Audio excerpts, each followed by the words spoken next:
ನಾಲ್ಕು ಗುರುತಿನ ಚೀಟಿ ಹೊಂದಿರುವಂತಹ ಆರೋಪದ ಮೇಲೆ ಸದ್ಯ 4 ಕಡೆಗಳಲ್ಲಿ ಗುರುತಿನ ಚೀಟಿ ಹೊಂದಿದ್ದಾರೆ ಅಂತ ಹೇಳ್ಬಿಟ್ಟು ಈಗ ಪ್ರಕಾಶ್ ರಾಜ್ಗೆ NBW ನಾನ್ ಬೇಲೆಬಲ್ ವಾರೆಂಟ್ ಅನ್ನ ಸದ್ಯ ಘೋಷಣೆ ಮಾಡಲಾಗಿದೆ. ಅರೆಸ್ಟ್ ವಾರೆಂಟ್ ಅನ್ನ ಜಾರಿ ಮಾಡಲಾಗಿದೆ. ಬೆಂಗಳೂರಿನ 48ನೇ ACJM ಕೋರ್ಟ್ನಿಂದ ಅರೆಸ್ಟ್ ವಾರೆಂಟ್ ಜಾರಿಯಾಗಿದೆ.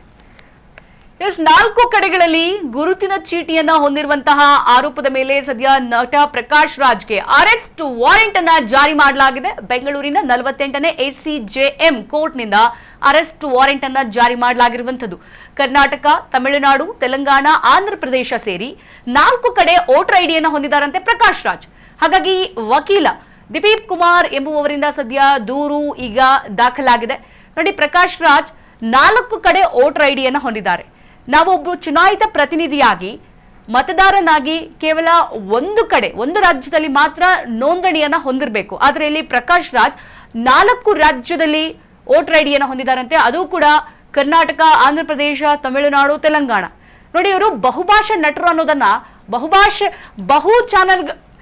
ಬಹುಭಾಷಾ ನಟರು ಅನ್ನೋದನ್ನ ಅವರು ಬಹು ರಾಜ್ಯಗಳ ವೋಟರ್ ಐಡಿಯಲ್ಲಿ ತೋರಿಸ್ತಾ ಇದ್ದಾರೆ ಅನ್ನುವಂಥದ್ದು ಮೇಲ್ನೋಟ ಗೊತ್ತಾಗ್ತಾ ಇದೆ. ನೋಡಿ, ಪ್ರಕಾಶ್ ರಾಜ್ ಬಹುಭಾಷಾ ನಟ ಅನ್ನೋದು ಎಲ್ರಿಗೂ ಗೊತ್ತಿದೆ. ಕನ್ನಡದಲ್ಲಿ ಮಾಡಿದ್ದಾರೆ, ತಮಿಳು, ತೆಲುಗು, ಮಲಯಾಳಂ, ಹಿಂದಿ ಎಲ್ಲ ಭಾಷೆಗಳಲ್ಲೂ ಕೂಡ ಆಕ್ಟ್ ಮಾಡಿದ್ದಾರೆ. ಅದೇ ರೀತಿಯಾಗಿ ಕೂಡ ಬಹುಭಾಷೆ ಹೆಂಗ್ ವರ್ಕ್ ಆಯ್ತು ಆಕ್ಟಿಂಗ್ ಅಲ್ಲಿ, ಹಾಗೆಯೇ ವೋಟರ್ ಐಡಿಯಲ್ಲೂ ಕೂಡ ಬಹು ರಾಜ್ಯಗಳ ವೋಟರ್ ಐಡಿಯನ್ನ ಪ್ರಕಾಶ್ ರಾಜ್ ಹೊಂದಿದ್ದಾರೆ. ಸದ್ಯ ಅವರಿಗೆ ನಾನ್ ಬೇಲೆಬಲ್ ವಾರೆಂಟ್ NBW ನ ಇಶ್ಯೂ ಮಾಡಿರುವಂತದ್ದು. 2 ಸಲ ಅವರಿಗೆ ವಿಚಾರಣೆಗೆ ಕರೆದ್ರು ಕೂಡ, 2 ಸಲ ಸಮನ್ಸ್ ಕೊಟ್ಟರು ಕೂಡ ಅವರು ಹೋಗಿಲ್ಲ ವಿಚಾರಣೆಗೆ. ಹಾಗಾಗಿ 3ನೇ ಬಾರಿ NBW ನ ಇಶ್ಯೂ ಮಾಡಿರುವಂತದ್ದು. ಸದ್ಯ ಅವರಿಗೆ ಬಂಧನದ ಭೀತಿ ಶುರುವಾಗಿರುವಂತದ್ದು. 4 ರಾಜ್ಯದಲ್ಲಿ 4 ಐಡಿ ಇಟ್ಕೊಂಡಿದ್ದಾರೆ ಪ್ರಕಾಶ್ ರಾಜ್. ಹಾಗಾಗಿ ಈಗ ಅವರಿಗೆ ತೀವ್ರ ಸಂಕಷ್ಟ ಎದುರಾಗಿರುವಂತದ್ದು. ಪ್ರಕಾಶ್ ರಾಜ್ ಹೆಸರಲ್ಲಿ 4 ಗುರುತಿನ ಚೀಟಿಯನ್ನ ಹೊಂದಿರುವಂತದ್ದು ಯಾರೋ ಪೈ ಕೇಳಿ ಬರ್ತಾ ಇದೆ.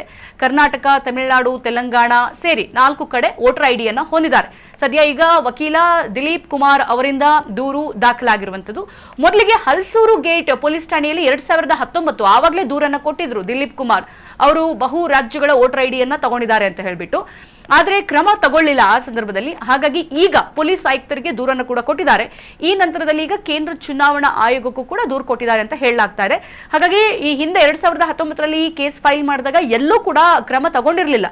ಹಾಗಾಗಿ ಈಗ ಕೋರ್ಟ್ ಮೊರೆಯನ್ನ ಹೋಗಿದ್ದಾರೆ. ಸದ್ಯ ನ್ಯಾಯಾಲಯದಿಂದ ಸಮನ್ಸ್ ಕೂಡ ಜಾರಿ ಮಾಡಲಾಗಿತ್ತು. ಪ್ರಕಾಶ್ ರಾಜ್ 2 ಸಲ ಸಮನ್ಸ್ ಜಾರಿ ಮಾಡಿದ್ರು ಕೂಡ ಆನ್ಸರ್ ಮಾಡಿದ್ದಿಲ್ಲ, ವಿಚಾರಣೆಗೆ ಹಾಜರು ಕೂಡ ಆಗಿದ್ದಿಲ್ಲ. ಹಾಗಾಗಿ 3ನೇ ಬಾರಿ NBW ನಾನ್ ಬೇಲೆಬಲ್ ವಾರೆಂಟ್ ಅನ್ನ ಜಾರಿ ಮಾಡಿದೆ. ಇನ್ನು 48 ACJM ಕೋರ್ಟ್ನಿಂದ ಈ ಆದೇಶ ಹೊರಬಿದ್ದಿರುವಂತದ್ದು. ಹಾಗಾಗಿ ಯಾವುದೇ ಕ್ಷಣದಲ್ಲಾದ್ರೂ ಕೂಡ ಪ್ರಕಾಶ್ ರಾಜ್ ಅರೆಸ್ಟ್ ಆಗುವಂತಹ ಸಂದರ್ಭ ಒದಗಿದೆ. ಒಂದಲ್ಲ ಒಂದು ವಿಷಯಕ್ಕೆ ಪ್ರಕಾಶ್ ರಾಜ್ ಯಾವಾಗ್ಲೂ ಸುದ್ದಿ ಆಗ್ತಾನೆ ಇರ್ತಾರೆ. ಹಾಗಾಗಿ ಈ ವಿಚಾರವನ್ನ ಪ್ರಕಾಶ್ ರಾಜ್ ಹತ್ರ ಕೇಳಿದ್ರೆ ಇದು ಬಲಪಂಥಿಯಿಂದ ಬಂದಿರುವಂತಹ ಒಂದು ಹೊಸ ಸಂಚು, ನನ್ನನ್ನ ಇಕ್ಕಟ್ಟಿಗೆ ಸಿಲುಕಿಸೋಕೆ ಈ ತರ ಮಾಡ್ತಿದ್ದಾರೆ ಅನ್ನುವಂತಹ ಮಾತನ್ನ ಬಹಳ ಈಸಿಯಾಗಿ ಹೇಳ್ತಾರೆ.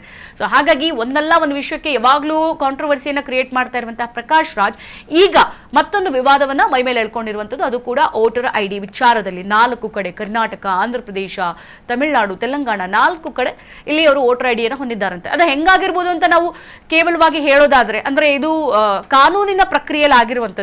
ನೋಡಿ, ಅವರು ಬಹುಭಾಷಾ ನಟ ಆಗಿರೋದ್ರಿಂದ ಅವರು 2 ವರ್ಷ ಆಂಧ್ರ ಪ್ರದೇಶದಲ್ಲಿದ್ದರೆ 2 ವರ್ಷ ಹೈದರಾಬಾದ್ ಅಲ್ಲಿ ಇರ್ತಾರೆ, 2 ವರ್ಷ ಮುಂಬೈಯಲ್ಲಿ ಇರ್ತಾರೆ. ಸೊ ಹಾಗಾಗಿ ಹೋದಲ್ಲಿ ಅವರು ವೋಟರ್ ಐಡಿಯನ್ನ ಮಾಡ್ಕೊಂಡಿರಬಹುದು, ಬಟ್ ಅವರು ಕ್ಯಾನ್ಸಲ್ ಮಾಡೋದನ್ನ ಮರ್ತಿರ್ಲೂಬಹುದು. ಸೊ ಹಾಗಾಗಿ ಎಲ್ಲೋ ಒಂದ್ ಕಡೆ ಎಲೆಕ್ಷನ್ ಬಂದಾಗ ಎಲ್ಲಿರ್ತೀನೋ ಅಲ್ಲೋ ವೋಟ್ ಮಾಡಿದ್ರೆ ಆಯ್ತು ಅನ್ನುವಂಥ ನಿಟ್ಟಿನಲ್ಲೂ ಕೂಡ ವೋಟರ್ ಐಡಿಯನ್ನ ಮಾಡ್ಕೊಂಡಿರ್ಬೋದು.